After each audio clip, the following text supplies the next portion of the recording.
Okay, let's talk about the steps for finding the probability of, say, a particular event E. First thing you're going to do is set up the sample space. Then you're going to assign probabilities to each simple event in the sample space. And then if you want to find the probability of, say, some event E, you're going to actually add the probabilities of each of the simple events. Now, let's do an example where the probabilities are equally likely. Suppose we roll a pair of six-sided dice and we observe this sum. The sample space would be the set of 36 possible rolls, and I showed you a picture of that earlier. The probability of each simple event will assume they're equally likely to occur. So we'll assume that every possible roll has a 1 out of 36 chance of occurring. So that would mean they're equally likely. Let's say that we're interested in the event of rolling a sum of 5. So we want to know the probability that we roll one of these four possibilities. 1, 4, 4, 1, 2, 3, or 3, 2. Well, the probability of each of those events is the same, 1 out of 36. So the probability of the event E, I would just add those probabilities together. So if I add those four probabilities together, I actually get 4 out of 36, which reduces to 1/9. Now, we're going to find out in a minute that when the probabilities of the simple events are equally likely, you don't have to add. You can actually just figure out how many ways the event can occur. But we'll get to that now. Okay, so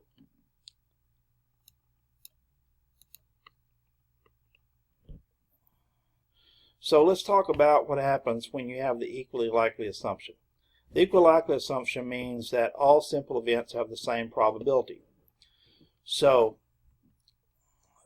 if each simple event has the same probability, then each simple event has a probability of 1 out of n. So this is a theoretical probability. So for theoretical probability, if the simple events are all equally likely, then all you have to do to find the probability of an event is figure out the number of ways to get the event over the total number of outcomes possible. So if we went back up here to this one, I could just say, well, how many ways could I get E? There's 1, 2, 3, 4 ways to get it. And then say, out of how many possibilities? Well, there's 36 possibilities. So the probability would be 4 out of 36. It's still reduced to 1/9. But so that's how you would find it if you have the equally likely assumption. Also, if we're doing an empirical probability, you're going to look at the frequency that E occurs. Okay? So the frequency that E occurs would be important. So you would find the frequency that E occurs and divide it by the number of possible outcomes. Okay? They're really the same formula.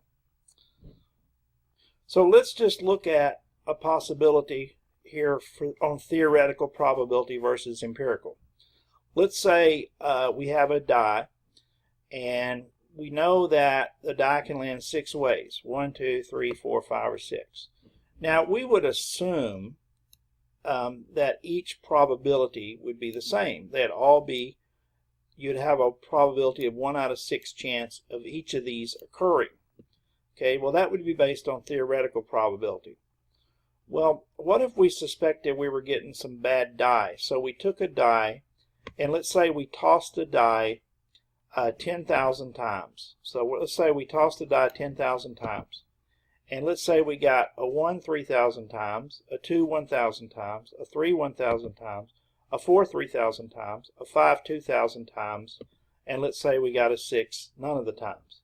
Well, from that data, we could assign empirical probabilities of 3,000 out of 10,000 would be 0.3, 1,000 out of 10,000 would be 0.1, same thing here, 1,000, 10,000, 0.1, 3,000 out of 10,000 would be 0.3, 2,000 out of 10,000 would be 0.2, and 0 out of 10,000 would be 0. So if we did that, we would actually say, well, this particular die has these probabilities, which would certainly be different than the expected or theoretical probabilities. Okay, so that's the difference between theoretical probability and empirical probability. Now, suppose a pair of dice are tossed and we want to find the probability of, say, rolling a sum of 9. Okay, well, there's 1, 2, 3, 4 ways to roll a sum of 9. 3, 6, 6, 3, 5, 4, 4, 5. So that would be 4 out of 36, which is 1/9. How about a sum of 7?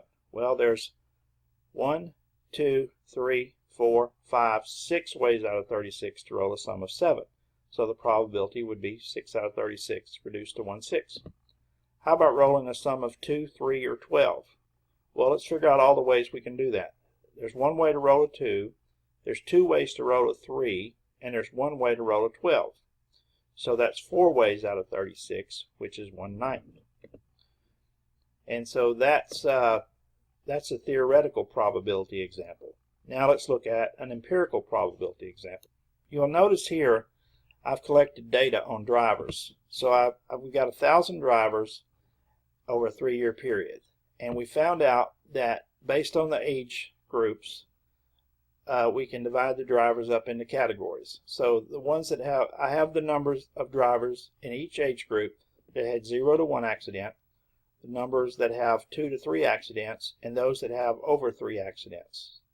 And then I have the totals of the columns and the totals of the rows listed as well. As well. So let's answer a probability based on this. What is the probability a driver will have more than 1 accident? Well, let's find the frequency of that. More than 1 accident. Well, there's 325 drivers that have 2 to 3 accidents, and there's another 100 drivers that have more than 3 accidents. So if we add those together, we get 425. So the frequency is 425 out of 1,000 drivers, which is 0.425. What about a driver will be in the 26 to 39 category or have more than 3 accidents? Well, this is a union. So remember how to find the number of elements in a union? You find the number of elements in each set, and then you subtract off the number in the intersection. So 26 to 39 would be the 200. 3 accidents, more than 3 accidents would be the 100 right here. If you add those together, 200 plus 100 is 300, but you're actually going to be counting these people twice, so we have to subtract off the 25. So it's really 200 plus 100 minus 25, and that's 275 people. So there's 275 people that are in 26 to 39 category or have more than 3 accidents. So the probability would be 0.275. Now what if you have a person, what's the probability that someone will be in the 40 to 55 category and have 0 to 1 accidents? Well, whereas B part was a union, this is an intersection. So we look for where 40 to 55 intersects with 0 to 1, and that's right here.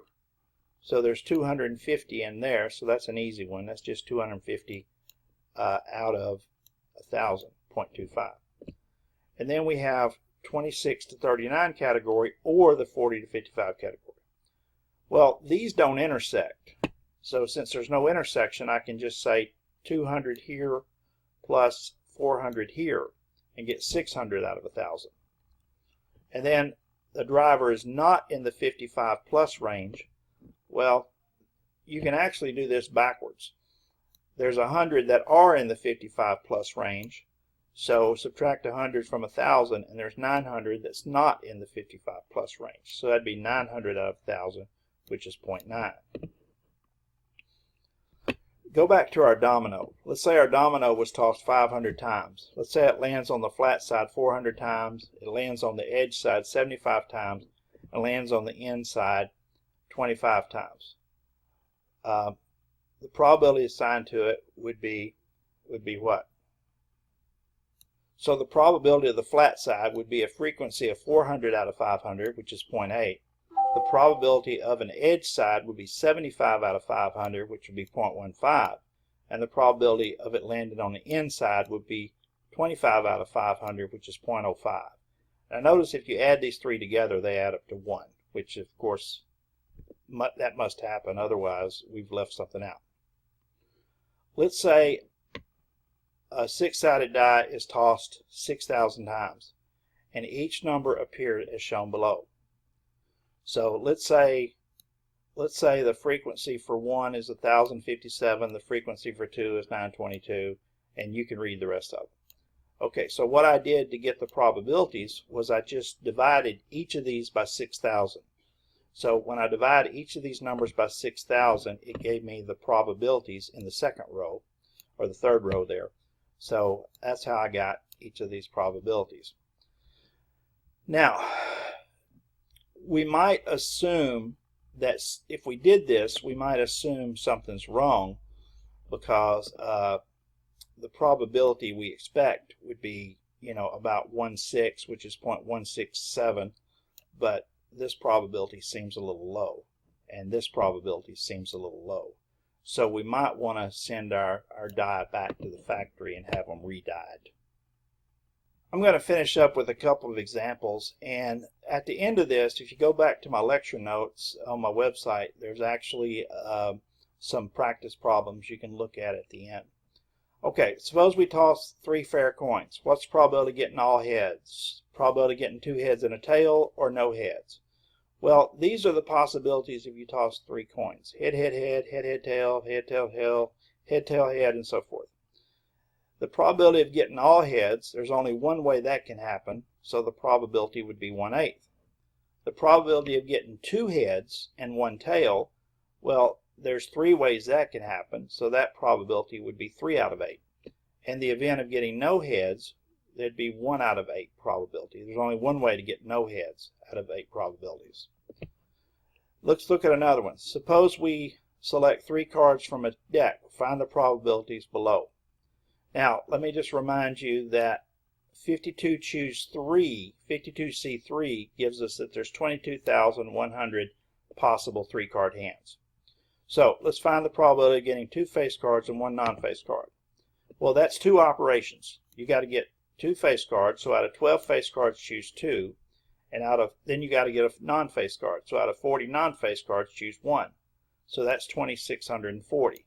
So the probability would be 2,640 out of 22,100, which, put it in a calculator, you get 0.1195. What about the probability of getting all kings? Well, all kings would be out of the 4 kings, choose 3, and out of the 48 other cards, choose none. You actually don't have to have this since it's 1, but I like to put it. So there's 4 ways that can happen out of 22,100, which is 0.00018. What about 2 kings and a jack? Well, out of 4 kings, you want to choose 2. Out of 4 jacks, you want to choose 1. So multiply that together, you get 24 out of 22,100, which is about 0.001. What about the probability of getting 2 hearts and 1 diamond? Well, that's 13 hearts. You want to choose 2, and out of 13 diamonds, you want to choose 1. So that comes out to 1,014 out of 22,100, which is 0.0459. Okay, the last example, say we have 7 good apples and 5 bad apples in a basket. We're going to randomly select 4 apples. What's the probability of getting exactly 3 good apples? Well, that would be 3 good and 1 bad. So out of the 7 good apples, we choose 3, and out of the 5 bad apples, we choose 1. Well, that would be 175, and then we have to figure out how many total 4 apple samples are there. Well, that's 12, choose 4. So there's 175 out of 495 ways to do that. What about getting exactly 4 good apples? Well, that means out of the 7 good apples, you choose 4, and out of the 5 bad apples, you choose none. So that gives me 35, and the denominator is not going to change. It's still out of 12, choose 4, which is 495. And what about no good apples? Well, that would be out of 0 good and 4 bad. So out of the 7 good apples, choose 0, and out of the 5 bad apples, choose all 4. So that's going to be 5, and that's going to be 5 out of 495. And then exactly 5 good apples, well, there's no way to get 5 good apples because there's, let's see, you're only choosing 4, right? And then you can read the last one on your own. My click time's about to run out. So read the last one, and then have a good day.